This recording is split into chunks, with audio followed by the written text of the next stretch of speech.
Quanto mais nojento você for, mais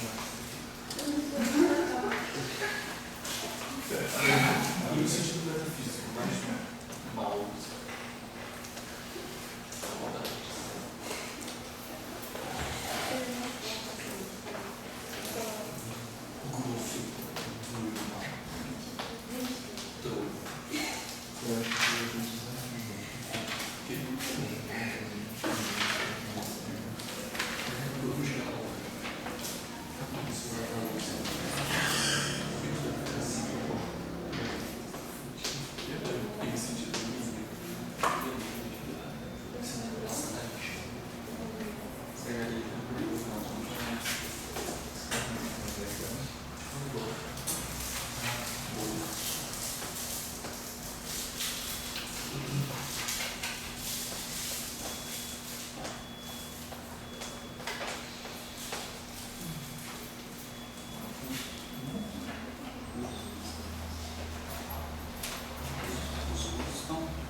O B a gente jogou fora porque o termo B era derivante do A por uma integração por parte, né?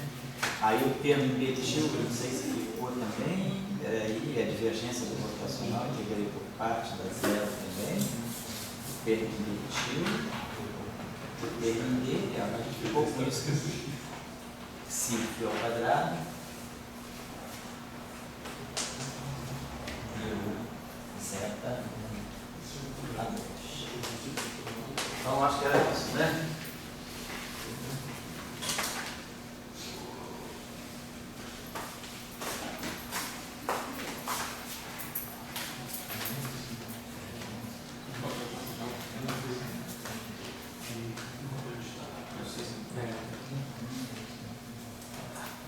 Obrigado, Sérgio. Pode pegar aqui.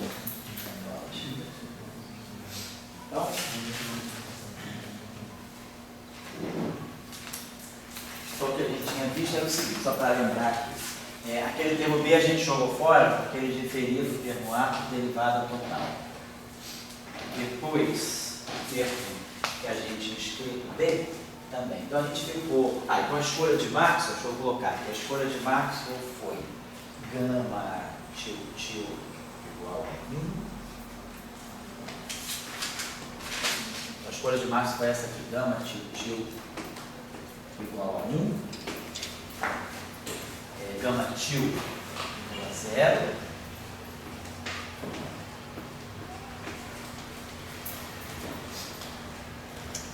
E aí psi igual a 0 igual a 0, obviamente, né? Psi igual a 0. Esse aqui, no caso máximo, é 0. Esse aqui, no caso máximo, é 0. E aí, o nosso ar fica menos 2 sobre C2.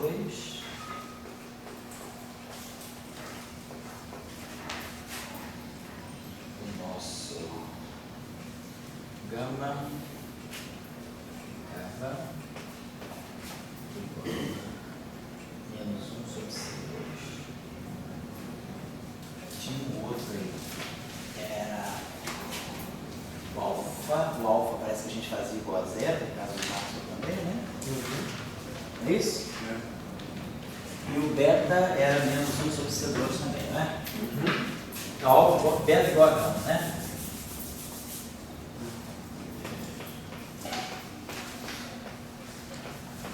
Confere aí,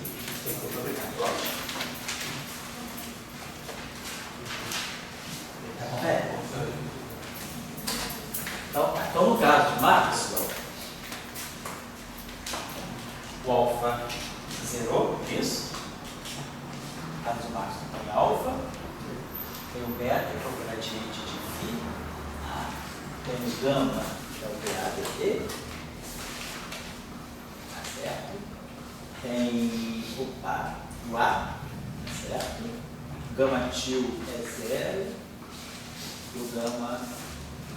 Então vamos retornar o cara do Maxwell. Só a gente viu gerou o caso de Maxwell pelas equações de campo.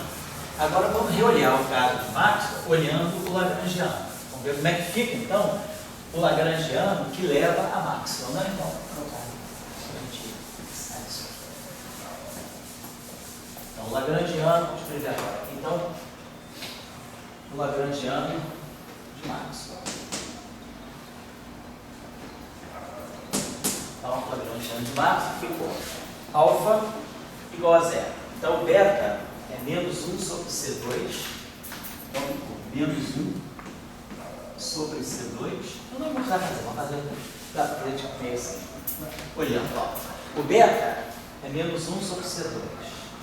O gama é menos 1 sobre C2. E o A é menos 2 sobre C2. Então, esses três termos aqui no caso de Maxwell, esse termo e esse termo, eles se juntam para dar justamente 1 sobre C2. Vamos dar para agora o seguinte: 1 sobre C2 é gradiente de φ mais dAdV ao quadrado, com sinal menos. Ó. É menos 1 sobre C2, gradiente de φ ao quadrado, menos 1 sobre C2 dAdV ao quadrado, e menos 2 sobre C2, o termo cruzado. E depois o termo aqui, o gama tio é 1. Então, mais rotacional de A ao quadrado. Então, a gente está vendo que o lagrangiano de Maxwell, ele acaba ficando diretamente em termos dos campos A e B. Ele é, na verdade, um grande forma. Vai ficar aqui menos E2 sobre C2 mais B2. Certo? Ou seja, ele podemos até colocar assim 1 sobre C2, menos 1 sobre C2, é 2, menos C2, certo? Então, ainda não estamos provando isso, mas a pessoa já está fazendo já uma certa reflexão. Essa grandeza aqui, ela é um lagrangiano. Como a teoria é invariante relativística, o que a gente espera, e a gente vai mostrar depois quando fizer o formalismo do espaço de Minkowski, é que essa grandeza aqui é 2 menos C2V2 seja um invariante relativístico. Invariante relativístico, nós vamos começar amanhã essa coisa, né, do grupo de Lorentz. Então, o invariante relativístico significa um invariante segundo qualquer transformação de Lorentz. Qualquer mudança de referencial que eu fizer, eu passo para o campo L', passo para o campo B', mas essa diferença, esse quadrado aí não modifica. Essa grandeza aqui é um invariante relativista. Vamos mostrar depois também que uma outra grandeza que é um invariante relativístico é essa grandeza aqui, é escalar C. Essa grandeza também aqui é invariante relativístico. Agora, por que essa grandeza, por exemplo, não aparece aqui, né? Eu tenho E2 menos C2V2. Então, meu lagrangiano, e depois quando a gente fizer o formalismo do espaço do Minkowski, vamos ver que essa grandeza aqui nada mais é do que aquele F'I ao quadrado, F'I é F'I. A gente vai ver que essa grandeza aqui no espaço do Minkowski pode ser colocada aqui assim. A gente vai ver isso depois. Mas agora, qual é a observação que a gente tem sobre escalar? Então, o lagrangiano de Maxwell ficou dessa forma. Vou apagar isso aqui. Então, o que nós estamos observando é que, para gerar o caso de Maxwell, as combinações foram tais, né, que a gente formou exatamente uma grandeza que é invariante de Gauge. A gente vê aqui que o lagrangiano de Maxwell, ele é variante de Gauge, quer dizer, ele é invariante de Gauge. As transformações que eu faço são, né, φ', né, quando eu faço uma transformação de Gauge, eu φ. Transformo ele em φ', que é φ, mais a derivada temporal de uma função f, né? de Px.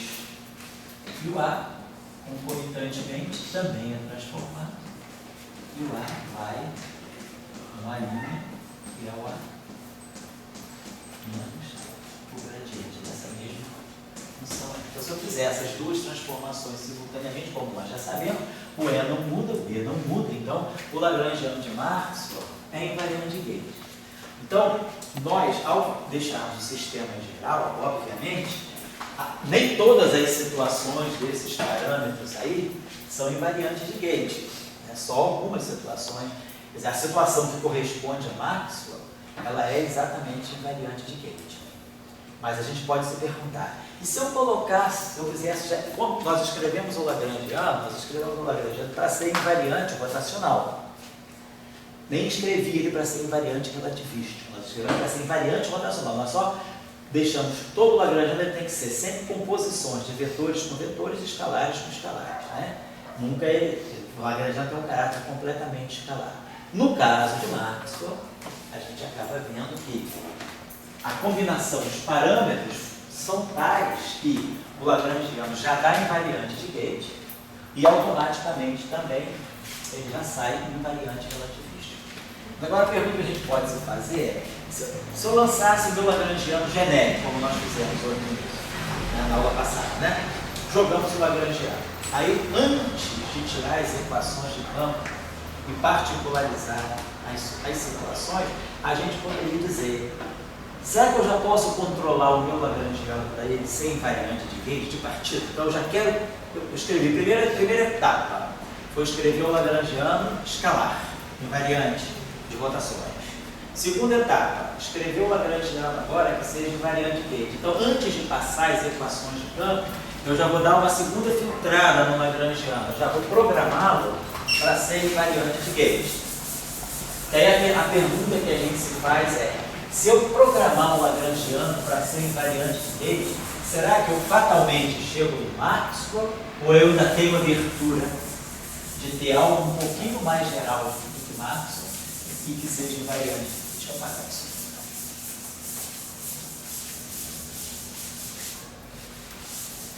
Então, a primeira etapa que a gente fez, então, vamos dizer assim, o que nós estamos fazendo agora, né? O nosso ponto, nosso foco agora não é mais as equações de campo, né? Deixamos aqui, são as condições, aqui são as condições de Maxwell.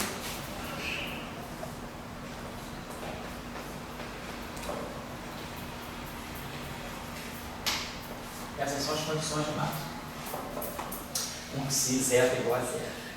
Bom, antes de fazer isso, nós vamos fazer o seguinte ponto, né? O que nós vamos querer agora? Nós construímos o Lagrangiano. Então, para nós, ele é um escalar de rotações. Por que eu quero que ele seja um escalar de rotações? Porque eu quero que o Lagrangiano descreva alguma densidade de energia. Do ponto de vista da relatividade, da física galileana, energia é um escalar. Do ponto de vista da relatividade, energia não é um escalar. Energia é a componente temporal de um vetor, mas não é um quadro de vetor. Então, energia só é escalar em física galileana, física newtoniana, escalar de rotações. Segundo ponto, a gente sabe que nós nós jogamos fora, desfazemos, né? Descartamos, vamos colocar assim, né? Descartamos os termos de superfície. Temos superfície no sentido, né, tanto temporal quanto espacial. E agora a gente vai querer colocar um requisito novo, né? Vamos colocar aqui uma proposta nova.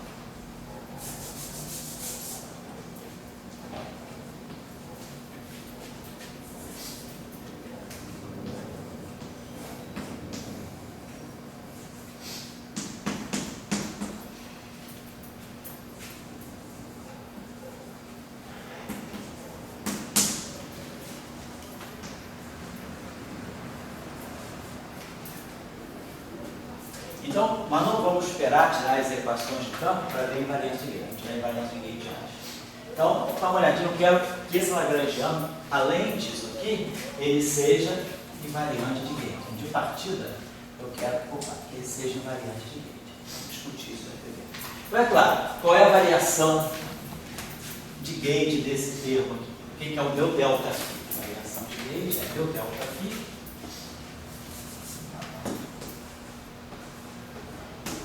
É a derivada temporal daquela função arbitrária f. E o meu delta A é menos o gradiente de f. Então, a variação agora, não vamos fazer mais a variação do princípio variacional. Não é aquela variação genérica, variar arbitrariamente na forma funcional do campo. É um outro tipo de variação, uma variação já direcionada. É a variação de gauge. Só vou fazer, se fizer uma transformação de gauge, meus campos mudam simultaneamente. Portanto, meu lagrangiano muda. Então, agora, eu estou estudando a variação de gauge do meu lagrangiano. Meu delta φ e o meu delta A não são arbitrários. Bem definido, delta φ é aquilo lá e delta A é aquilo lá. Então, esse termo aqui vai ficar 2α. Já sabemos o que a gente colocou igual a zero no caso de Marx, o gama til é zero. Gama til é 1, eu já sei isso aqui. E o alfa é zero. Então, no caso de Marx, o alfa é zero. Não vou fazer o caso de Marx, vou fazer o caso de Elélio. Perdão, estou confundindo aqui. Mas o caso de Elélio para ver invariante de gauge. Antes de fazer o caso de Marx, você tem o quê? 2α.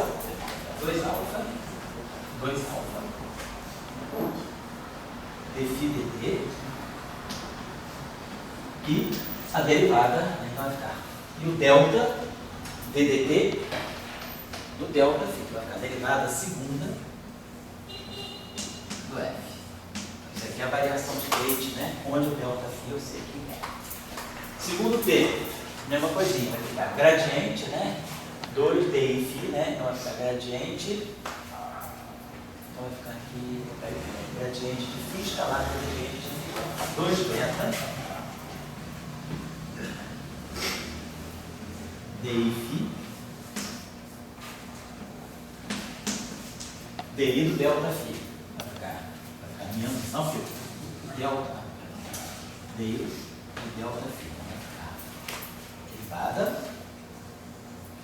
e do delta φ, que vai aparecer uma derivada mista, né? Derivada. Então, esse termo é variação de gauge, né? Terceiro termo, esse termo aqui, dá mais 2 gama ddt. Aí,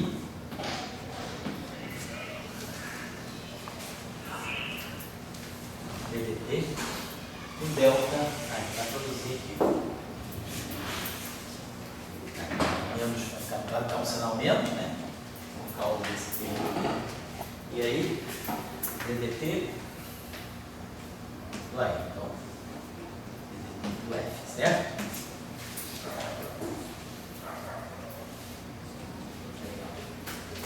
Depois, esse termo aqui, isso aqui vai ficar, então, perdão, mais gama til, vai ficar, onde vai ter menos 2 gama til, divergência lá, vai ficar dj na j,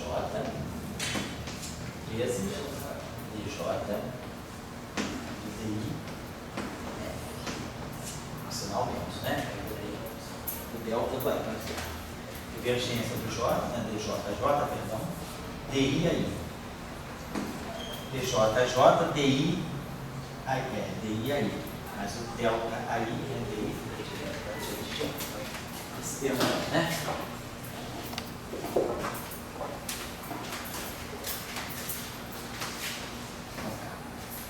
Depois, esse termo aqui é o rotacional de A. Claro, se eu agora jogar rotacional A mais o gradiente, então isso aqui automaticamente estamos sozinho já em variante de gauge, porque a variação do A é um gradiente. Então, quando eu fizer 2 rotacional de A, componente I, rotacional de A, rotacional de delta A, componente I, vai ficar o rotacional do gradiente de F, que é zero. Então, esse termo sozinho já é zero. Esses termos aqui, em princípio, eles não são zero. Então, talvez eu precise compor termos, né, para compensar o outro, mas esse termo sozinho ele já é invariante Gauge porque ele depende só do rotacional de A. Esse termo aqui vai ter duas contribuições, a contribuição que vem daqui e a contribuição que vem daqui. Então, esse termo aqui vai ter o A mais A, aí vamos pegar DDT, a variação disso aqui vai ficar derivada segunda do F, vezes divergência do A.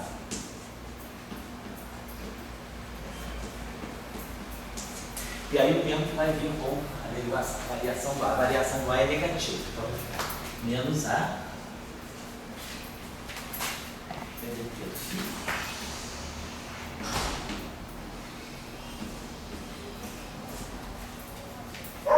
divergência do A menos, vai ficar isso aqui, ó, menos o Laplaciano do F. Então vai ficar divergência do A, vai ficar divergência do gradiente do F. Esse termo aqui já foi. Esse termo aqui ficou mais 2 si. Φ do F. E o outro termo vai ficar menos 2 zeta gradiente. Esses termos aqui, ó. Esse termo aqui. Esse termo que eu posso escrever como sendo DDT do A escalar gradiente do F aqui. Certo? Esse termo aqui fica divergência do A Laplaciano do F.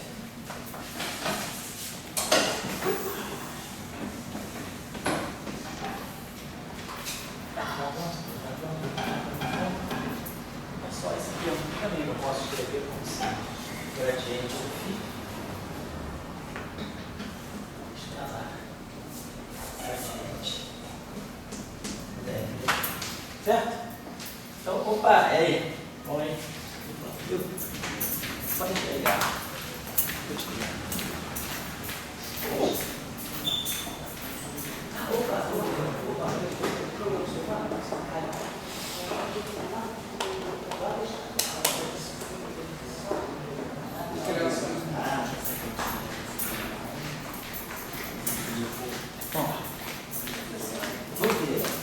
Menos A vezes menos 2 vezes isso é uma.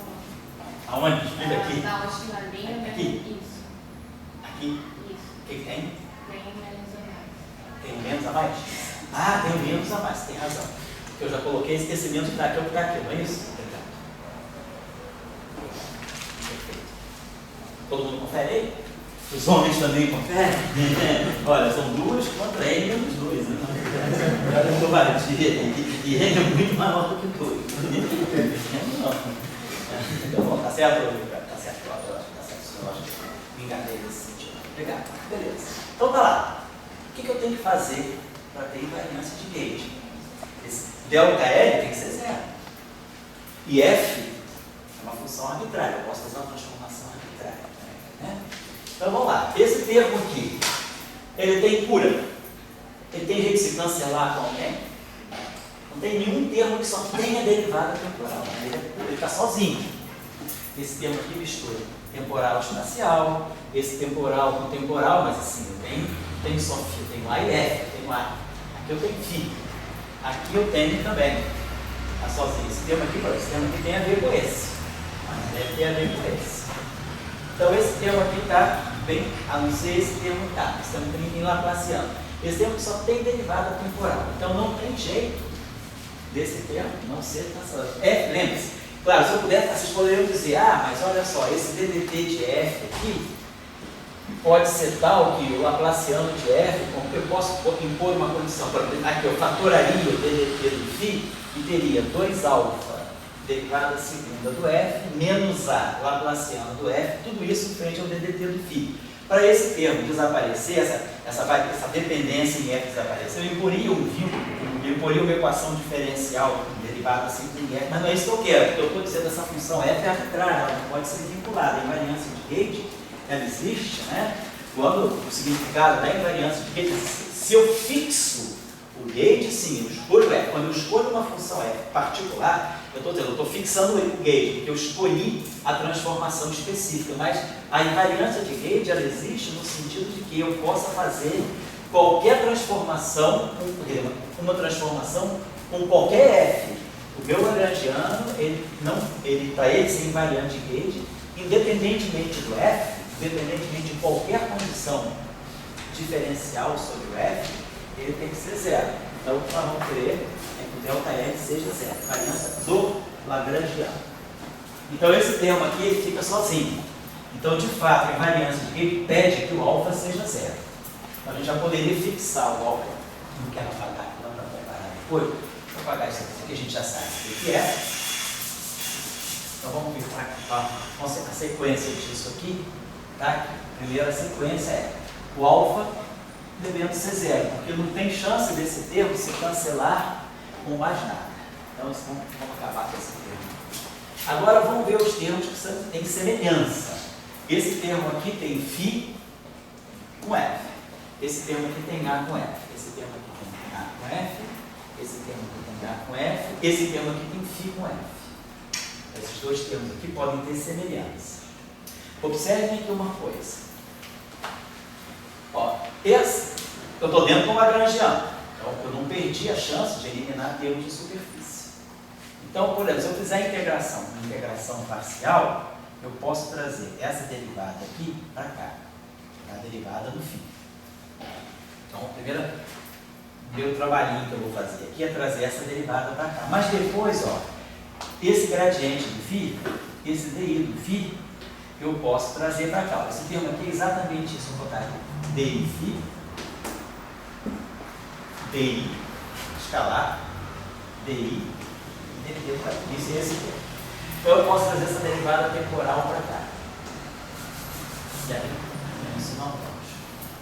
E aí, essa derivada aqui eu trago para cá. E aí eu ganho outro sinal menos. Então eu produzo aqui um laplaciano de F e produzo aqui o DDT do φ. Então eu estou vendo que esse termo e esse termo diferem por integração por partes. Então eu posso transformar esse termo aqui, posso pegar esse termo em beta e dizer que ele é exatamente DDT do φ. Então eu posso botar o DDT do φ aqui e posso botar o laplaciano. Então, só para quem está copiando, eu estou aproveitando as mesmas equações. Nesse termo que tinha beta, eu fiz as duas integrações parciais, os dois sinais menos se compensaram, e aí eu transformei esse termo aqui em parceiro desse termo aqui. Então aí agora eu tenho chance de deixar o F geral e acertar os parâmetros. Então isso é uma operação que não é drástica. Drástico seria se eu começasse a querer que isso fosse zero às custas de condição em cima do F. Não é o caso. Estou deixando o F geral. Estou usando essa liberdade que nós temos de definir lagrangianos a menos de termos de superfície. É claro que essa condição também, a gente fala, tudo bem, então é zero infinito. Essa condição trivializa um pouco, mas ela não é trivial. Quando vocês ouvirem falar de teorias de Mills, ou em geral, teorias de campo, onde os campos não caem a zero no infinito, são as chamadas teorias de campos topológicos, onde os campos eles podem ter uma contribuição não trivial no infinito, então eu já não posso mais jogar fora esses termos de superfície. Estou jogando fora esses termos de superfície porque eu estou supondo que eu estou com um campo livre, não tenho fonte no infinito, e estou já jogando fora aquilo que se chama as configurações topologicamente não triviais do sistema. Ou seja, eu estou trabalhando naquilo que a gente chama de setor topologicamente trivial da minha teoria quântica, da minha teoria clássica de campos. Então, o que é o setor topologicamente trivial? É o setor que vai envolver todas as configurações de campo que o sistema pode ter, onde os campos não são diferentes de zero. Então, quando a gente faz isso, uma teoria de campos ela pode ter vários setores, ela pode ter um setor topologicamente muito rico, como eu posso zerar o setor, esquecer o setor topológico dela e trabalhar só com o setor topologicamente trivial. Então, nas teorias de Young-Mills, se eu fizer isso, eu estou jogando fora os instantônicos, posso estar jogando fora os sólidos, posso estar jogando fora monopolos, todas essas configurações instantônicos, monopolos, magnéticos, vórtices, elas se caracterizam por terem campos não nulos no fio. Então elas têm uma topologia não trivial. Então, o que nós estamos fazendo aqui nós estamos considerando apenas um conjunto de todas as configurações de campo que tem topologia trivial. Já falei com vocês, eu não sei se foi esse ano, acho que mandei para esse ano, aquele paper que saiu da Science de um ano e meio atrás, das configurações de campo eletromagnético, que são uma topologia não trivial, os campos complexos. Tanto que eu mandei para vocês o curso de geometria algébrica, eu não mandei para vocês umas descobertas que fizeram de configurações de campo eletromagnético com topologia não trivial. Quer dizer, ondas eletromagnéticas que se propagam da mesma, que são as chamadas ondas eletromagnéticas nulas, E escalar B igual a zero e E igual a CD. Né? São as mesmas características que as ondas eletromagnéticas, né? Planas têm. Aquele famoso triêdrozinho da física 4, né? É ortogonal a B e é ortogonal a B e ortogonal na direção de propagação. Então, isso aqui são as chamadas configurações de campo nulo, porque isso aqui é essa configuração. Quem já viu um pouquinho, nós vamos ver isso aqui, né? A gente fizer o formalismo covariante, F efetivo é igual a zero, é isso aqui, e isso aqui é F min igual a zero. Então, quando esses dois invariantes relativísticos são nulos, a gente diz que é uma onda eletromagnética nula. Não significa que E seja zero e que B seja zero. Significa que é ortogonal a B e que é igual a CD. Ondas com essas características, um exemplo, ondas planas monocromáticas no vácuo. Mas ondas com essas características podem ser produzidas em teorias eletromagnéticas em que os campos não são ondas planas. Eles são configurações emaranhadas de campo elétrico, que são verdadeiros toros. Você forma novelos, é o que eles chamam de novelos de luz. Né? Então, isso aí tem um trabalho interessante que foi publicado na Science há um ano e meio atrás. É um trabalho que, assim, de bastante matemática, né, que envolve topologia algébrica e que geometria algébrica, e com geometria algébrica se chegou a esses tipos de soluções. Então, essas soluções nós também estamos desprezando. Então, são soluções com configuração topológica não trivial. Nós estamos só considerando o chamado setor topológico trivial da teoria, que é campos tendendo a zero. Então, para isso, alfa já foi igual a zero. Agora, fazendo isso, então, esse termo pode ser transformado nesse termo. Então, para que esses dois termos, que são os únicos que podem se cancelar, porque tem φ com F, então esse termo aqui, ele me demanda que 2β menos A seja igual a zero. Então, se 2β menos A é igual a zero, eu estou cancelando esse termo aqui. Por exemplo, esse termo aqui é independente desse. Esse aqui tem Laplaciano de φ, Laplaciano de φ. O único jeito desse termo aqui ser invariante é se esse zeta aqui, se esse zeta aqui for igual a zero, porque esse termo aqui não tem chance de se cancelar com ninguém. Tem uma derivada de f só com um φ. Eu não tenho mais nenhum termo aqui de uma derivada só de f com φ. Então a invariância de Gauge também está me pedindo que psi seja zero. Claro que, obviamente, a mesma coisa se aplica aqui. A invariância de Gauge, então, me pede que o zeta seja zero. Eu já eliminei esse cara aqui. Eliminei esse aqui. A gente já eliminou, esse aqui também já foi eliminado. Sozinho, tá certo. Esse aqui também sozinho. Então, me sobraram esses termos aqui. Esse termo aqui, ele tem derivada temporal, F. Esse termo aqui é puro Laplaciano. Então, o que a gente pode fazer com esse termo aqui? Esse termo aqui, eu posso também fazer o mesmo trabalho com ele. Então, essas duas derivadas temporais, posso jogar essa derivada temporal para cá. Vai ganhar um sinal mais, certo?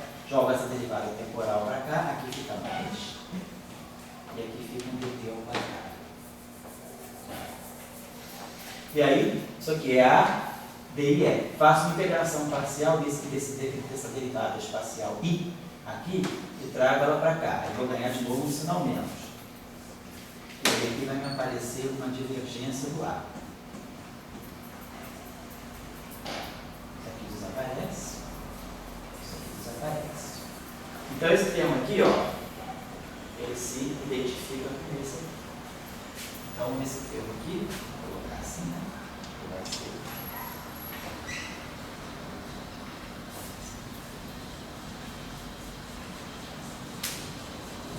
isso junto com esse aqui.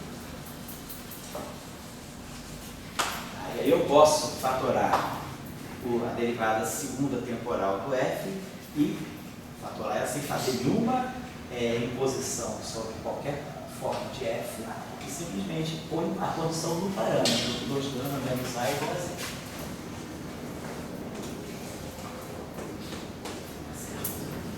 E aí esse termo também sobra sozinho, sem a chance de se cancelar com esse daqui, porque ele tem divergência de Einstein, tem DTF. Então, a única chance para ter invariância de Leite também é o gama til ser igual a zero.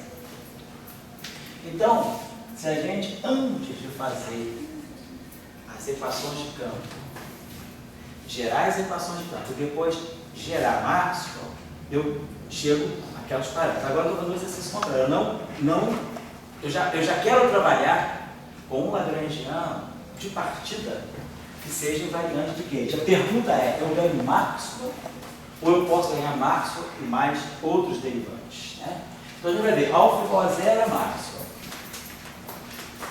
Depois, se zeta igual a zero, está dentro do Maxwell. Gama til igual a zero.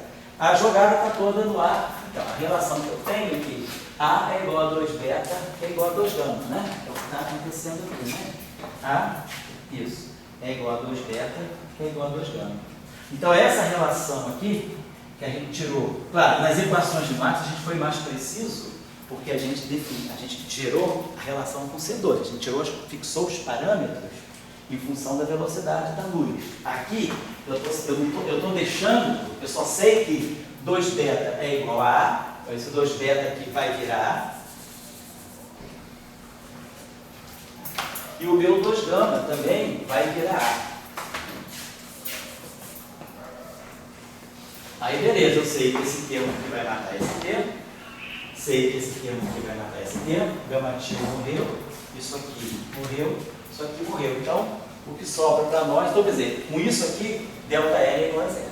Morreu tudo? Então, ΔL é igual a zero. Mas agora, com essa, aí eu já vou para lá trabalhando com isso aqui, já vou sabendo que alfa é zero, que beta é igual a A sobre 2, que gama é A sobre 2, que C é zero, etc, etc. Então, quando eu for colocar aquelas condições aqui, aí a gente vai ver que automaticamente eu já vou partir de E2 menos D2, porque isso aqui já é zero. Aí esse beta e esse gama estão ligados a esse A sobre 2. Então esse A aqui é 2 beta, que é igual a 2 gama. Então beta é igual a gama, e isso aqui é igual a 2 beta. Então esse termo aqui se combina para dar o quadrado perfeito. O gradiente de φ mais dAdt ao quadrado, que é o que dá o E2. E o gama til, ele ficou. Ele é genérico. Eu não preciso dizer que ele é 1. Ele simplesmente, a invariância de ele não tocou nele, ele deixou o gama til livre. Mas aí quando eu derivar as equações de campo, para poder tirar rotacional de B, eu vou ver que o gama til tem que ser 1, tá claro? O que a gente fez? Então, eu estou querendo dizer com isso que é a força da simetria de B. Se a gente já partir da simetria, a gente já obtém um sistema muito especial no final, já dando máximo. Então a simetria de Gauge já foi suficiente para me gerar as equações de Maxwell. Então, qual é o papel desse exercício? É motivar vocês, né, para quando a gente tiver um problema, um sistema que a gente não sabe qual é, que a gente tem que inventar, tem que parametrizar, qual é a lógica da construção? A lógica da construção, primeiro, é procurar montar o lagrangiano com todas as simetrias que o teu problema pede. Então, antes de você fazer qualquer operação mais delicada, já parta de um lagrangiano que comporte todas as simetrias. No nosso caso, nós não estamos ainda falando de relatividade. Então, no nosso caso, a simetria rotacional, porque o lagrangiano é uma grandeza escalar, e a G é uma grandeza escalar, do ponto de vista galileano. Então, eu estou falando de uma grandeza escalar, então estou montando um lagrangiano, que é o escalar mais geral que eu posso formar com os meus campos. Segundo, não vou levar em conta a interação, vou levar em conta a radiação livre. Então, eu estou pensando no campo livre. Então, ele tem que ser sempre quadrático nos campos e nas derivadas dos campos, obviamente. Terceira imposição, esqueço os termos de superfície. Depois, qual é a simetria que eu quero ter? Se eu quiser descrever uma teoria eletromagnética, a simetria de Gauge é importante, porque a simetria de Gauge é ligada à conservação da carga elétrica. Carga elétrica significa simetria de Gauge, carga elétrica conservada. Então, Ou se eu tiver outras simetrias, eu imponho isso. Eu vou deixar um exercício agora para vocês já pensarem nisso. Realmente eu acho que não vou precisar mais disso. Não vou apagar, não. Foi assim, vou trabalhar nesse quadrinho. Vamos fazer o seguinte, eu vou passar uma outra tarefa para vocês, que vai obrigar vocês a pegarem um invariante, já a partir de Lagrangiano. Aquele exercício que eu dei ficou muito solto, o exercício do φ, do A e do W, ficou muito solto. Agora eu vou dar um exercício que é o seguinte.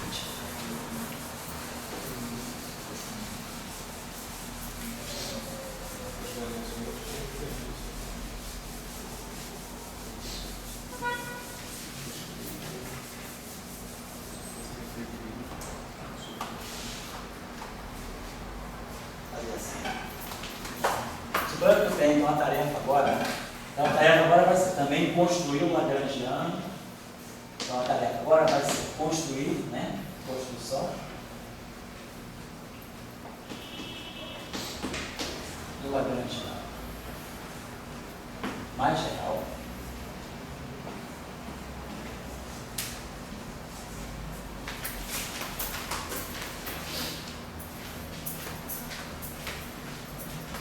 Compatível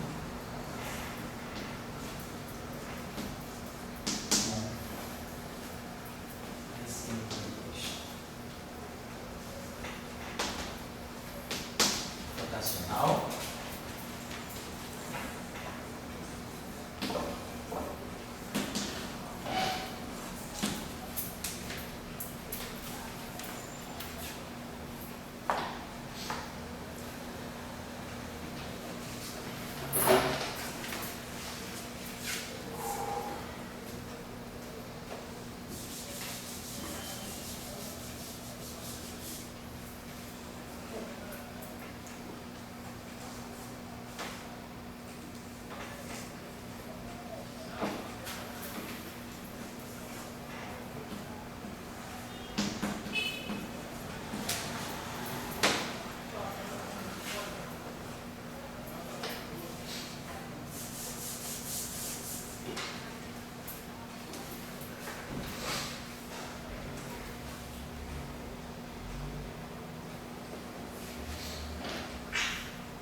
tipo do eletrofrágil. A próxima é SO2 ou os seguintes campos.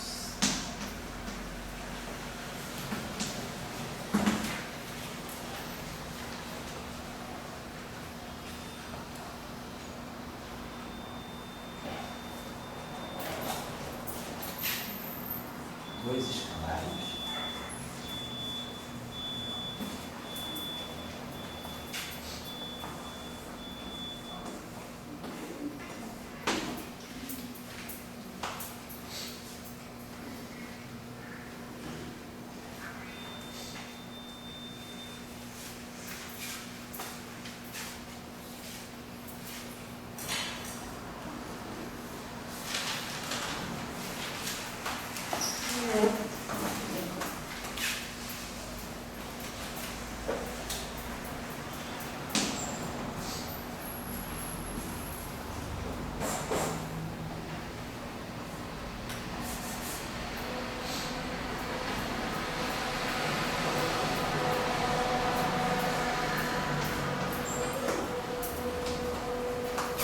Vou dizer para vocês, a simetria é SO2, então a simetria SO2 funciona dessa maneira.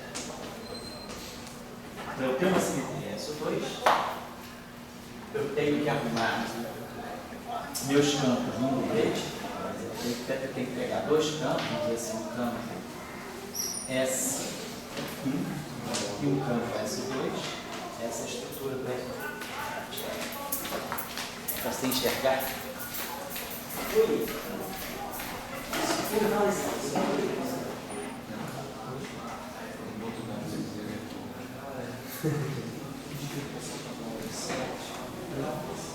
Tá bom, certo.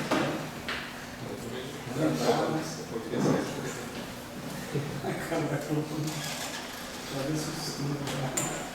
Não, eu tô tentando.